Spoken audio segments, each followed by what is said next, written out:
I feel like, yeah. I feel like Ali, Tupac, story of a young champion. Take off like Godspeed. I feel like Rick James, jumping up and down the couches. Mike Jordan in the fourth quarter, we ballin' baby to the victory. Yeah, I feel like Ali. I feel like Ali. Oh yeah, yeah, yeah, yeah. I feel like nothing gon' stop me, no way. I feel like Ali. Oh yeah, yeah, yeah. I feel like nothing gon' stop me, no way. I feel like Ali. That was Andy Mineo, Vendetta, off of his Uncomfortable album. You tuned in to Triple S Radio, aka Spiritual Solutions Society Radio. No doubt, no doubt. What up, everybody? What up, God's people? Well, we got a good show planned for you today. Actually, we have two featured artists. The first one's going to be Christian Grey today. You've heard some other stuff from Christian Grey through us, but this is some of his new work. And the other featured artist of the day, with no further ado, is going to be Ty Brasel. Yes. Ty Brasel is an artist that I've been listening to for over a year now from Cloud9 Records. Is one of the first mixtapes, or I guess albums that he put out probably a little over a year ago. At least that's when I grabbed about a year ago. And he also has some new tracks, but not only that as being a featured artist, he's also going to be an interviewed artist today, so make sure you stay tuned in for that. And you may recognize one of his songs is actually, if you're watching this show right now, he is the artist that is our opening song for the show. But I deceive you. Listen to the sweet sound of freedom. Listen to the sweet sound of freedom. Truth will set you free. Listen to the sweet sound of freedom. Jesus gave it all, so won't you give it all to Jesus? Yeah. Ride with me. Yes, sir. Ty Brasel was good. You tuned in to Triple S Radio, aka Spiritual Solutions Society Radio. You just heard a medley of music by Ty Brasel, a Cloud9 representative, 2016 Rapzilla freshman. What's good, Ty? You there? What's going on, man? What's happening, homie? What's going on? What's going on? Man, everything's wonderful. I just want to thank you for calling in. I'm Disciple for Jesus still. This is the brother that's been hitting you up on Facebook, and this is Victory. What's right going here to on, my Ty? right. Yeah. What's up? What's going on, man? Doing good. Well, we want to thank you for calling in once again. We got the sound right now. We're good. So, this track that we have playing in the background, Ride With Me, this is the reason I wanted this to be the track that played just before you came on. I would say Cloud9, the album or the mixtape that you put out like maybe a year ago or so.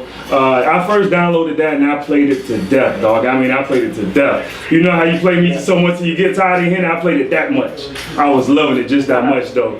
But when I heard Ride With Me, it actually it made me view you in a different way. It's like I always thought you were a great rapper, but for some reason Ride With Me just hit me some kind of way, and I just kind of started viewing you as an artist. And I hope hopefully you take that the right way. So if you don't mind, can you kind of shed light on where you were coming from with that, or what kind of led up to Ride With Me?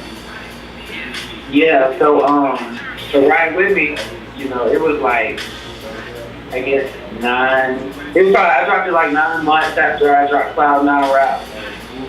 And I was really just making a lot of progression, you know, not just as an artist, but just as a man of God, and you know, I was really learning a lot.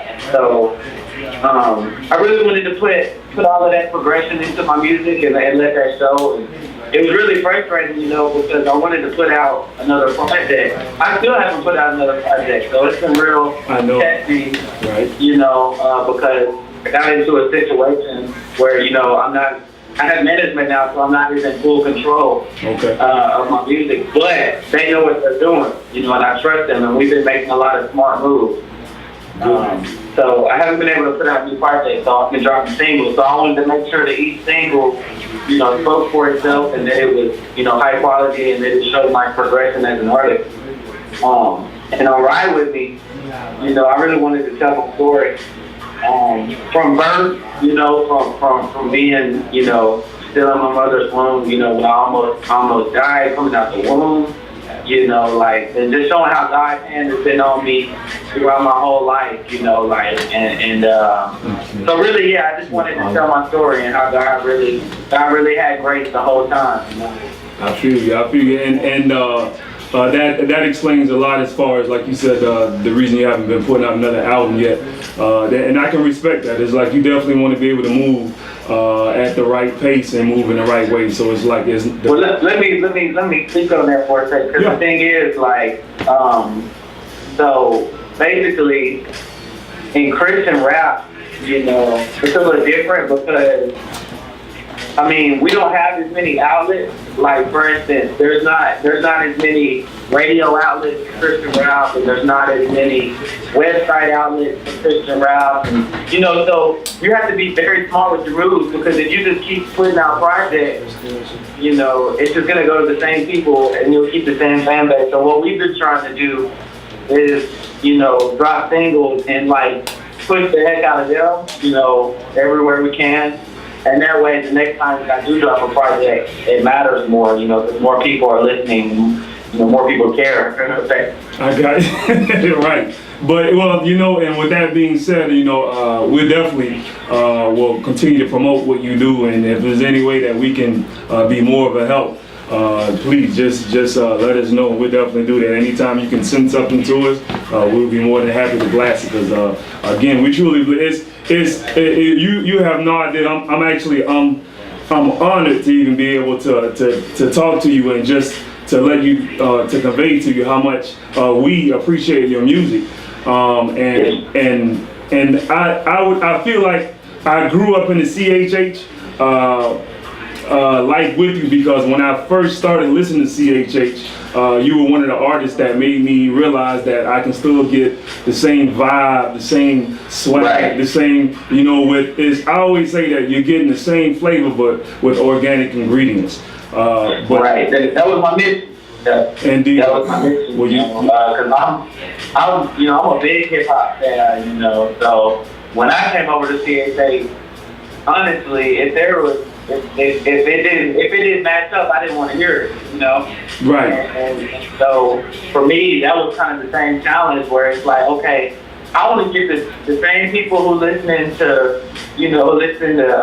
Kendrick and Craig and to Drake and to, you know, whoever you listen to, I want to give y'all the same type of quality music, you know, to where you can be like, okay, this is dope, you know, I don't have to classify this or label it. I can say this is dope music, you know? Right. Now, and speaking of that, you as far as the label, how do you feel about some artists not wanting to be labeled as CHH?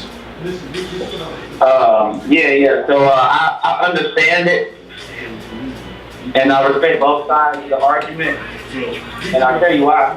So, basically, as far as the Christian rapper label goes, the reason why I said I understand it is because as Christian artists, and this is, I'm assuming that, you know, most Christian rappers, their intentions are, you know, to reach people, you know, with the light side, and with the, you know, some people, it may not be, okay, I want to hit it with the gospel, but I want to shed the light of Jesus on these people somehow, you know. Right. And if that means just getting them to hear my music, and then they can see the light in my life.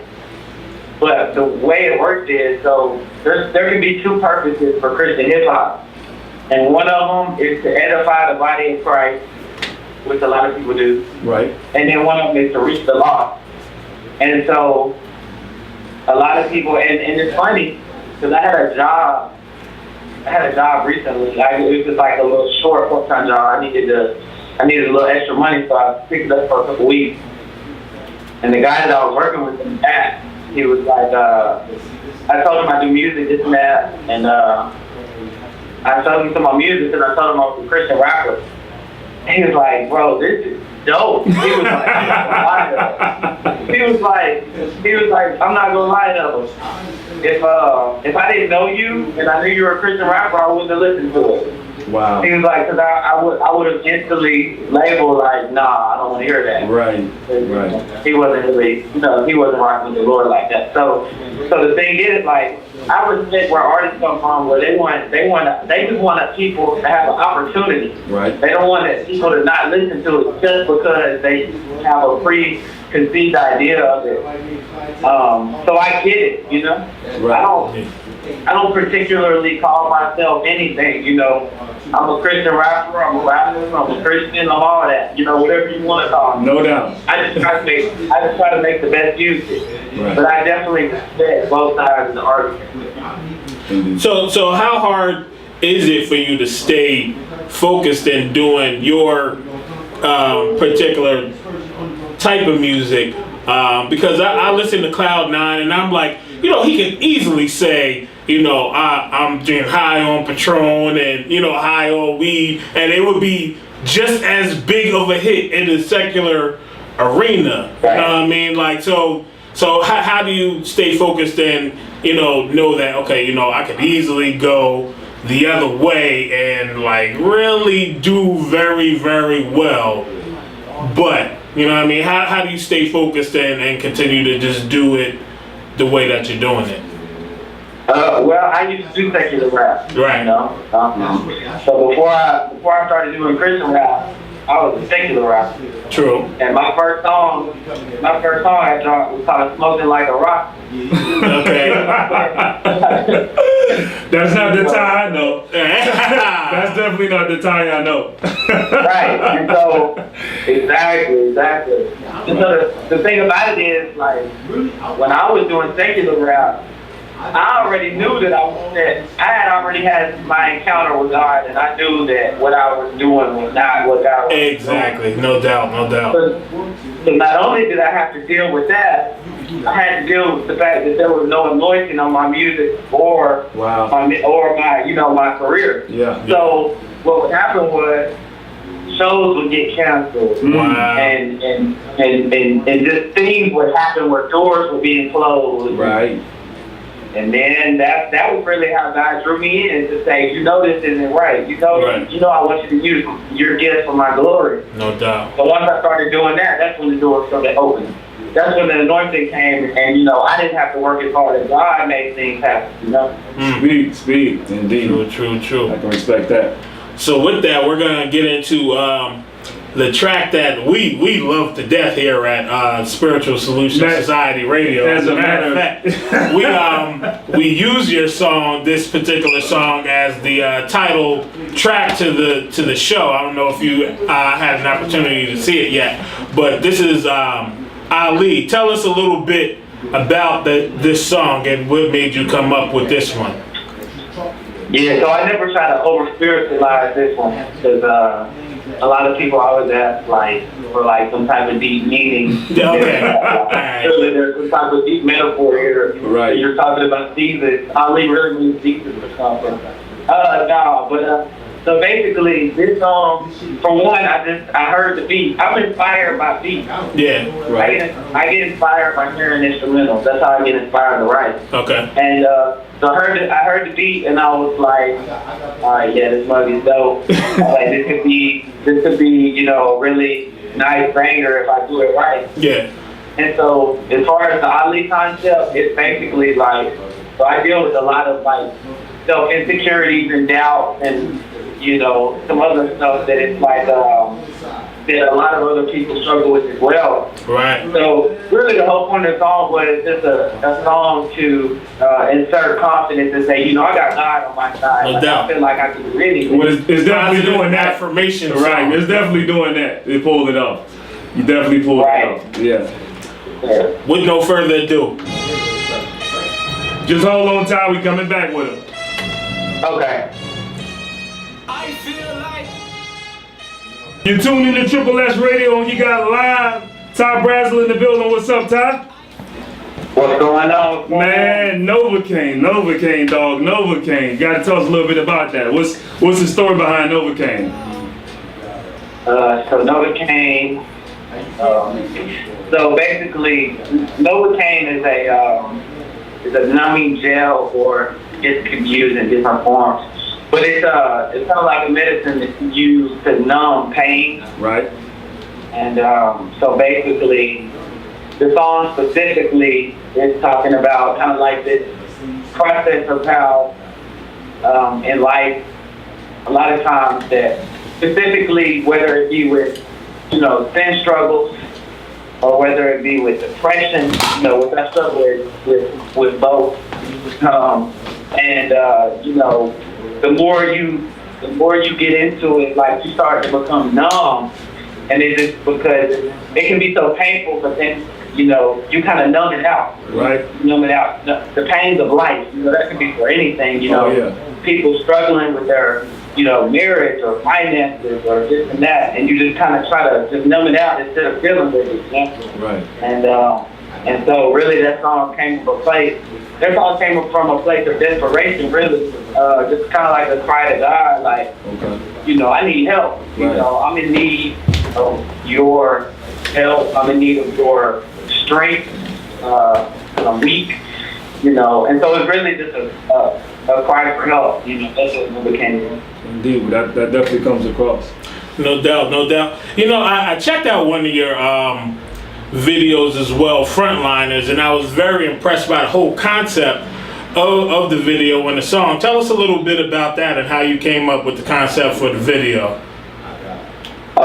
So Frontliners, I'm trying to remember, that was so long ago. Frontliners. That's the one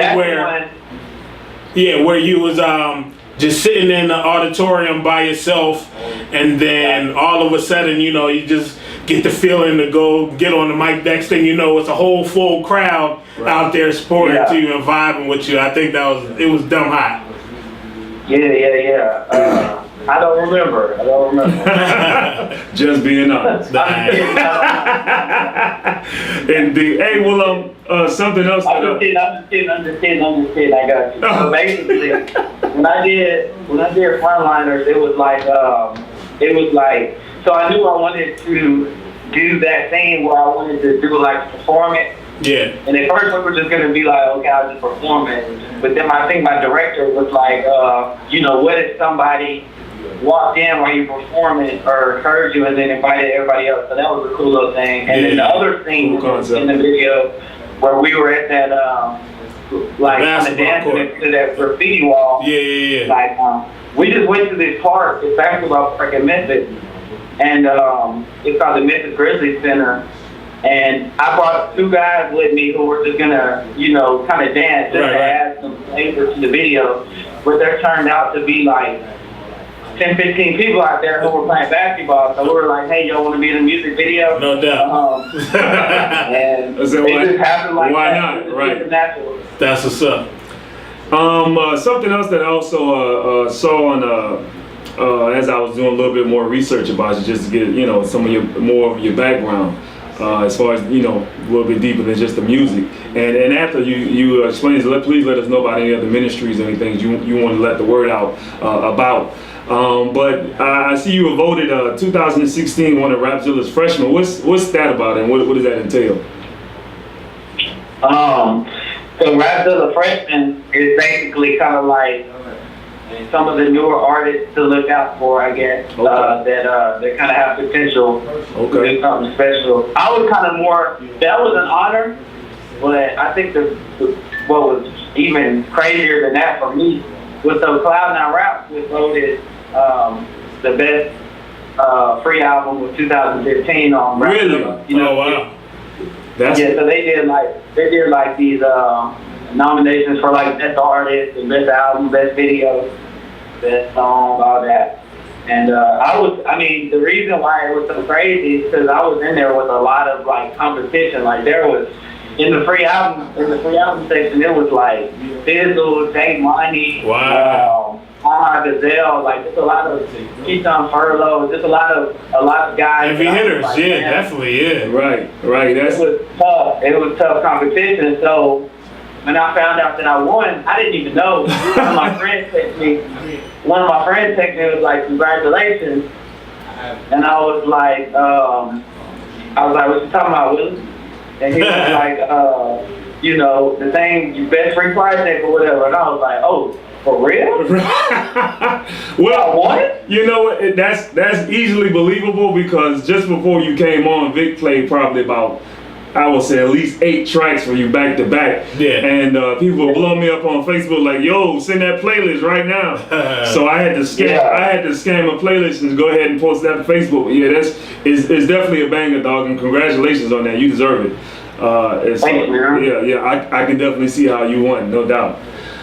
So what is it, or is there anything that you want folks to know, like if you could reach that one person or reach many, what is it that you want them to look for as far as you're concerned, or as far as your ministries or whatever? Like what this is your voice. So what do you want to tell the people?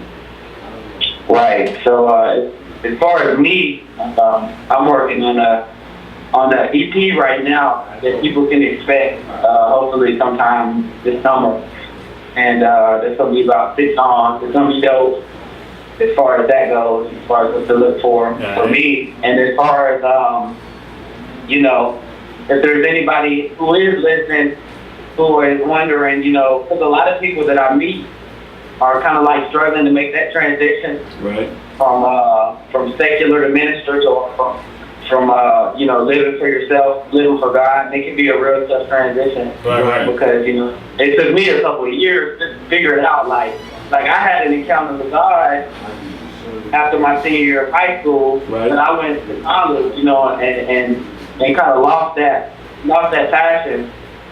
And I just had to fight for so long just to try to figure out, then once I really decided to give my life to God, I still didn't do it fully. I couldn't commit because it was tough. Right. But one thing I will say is that, it was just so worth it to see the fruit that comes out of, surrendering wholly to Jesus. No doubt. Surrendering fully to His plans, because He is in control of our life either way, But He can, what He does do is when you're living for Him, working for Him, He can open up doors supernaturally that we're trying to bust down on our own. Right.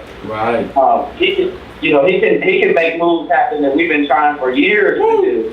And so that's what I started to see. That's truth right there. That's what I started to see, man. It's just that when you're doing it for God, it's just a whole different. It's a whole different work. It's a whole different lifestyle, And it's like you can expect, divine appointments. You can expect God to do something great, and expect you wake up everything with a purpose, and so it just completely changes your whole perspective on life. When you wake up in the morning and you okay, there's a reason that I'm here today. I'm not just here to just go through the motions, go through the routine. Definitely, yeah. The reason I woke up this morning. It changes everything. It does. I can truly appreciate that. Yeah,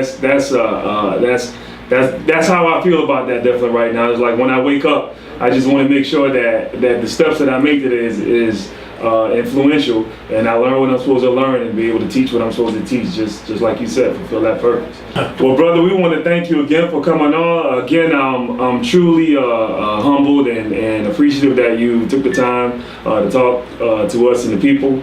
We're going to continually push your music like there's no tomorrow.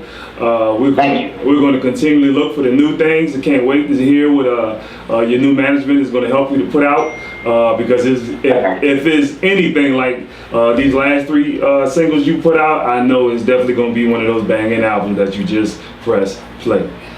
So again, ladies and gentlemen, you're listening to Ty Brasel. Ty, if you would just hold on, I want to holler at you off here for a minute. Vic, what you want? You want to hit him with that front lines again? Hit him with that front lines. I knew he was queuing it up for the longest. Triple S. I was going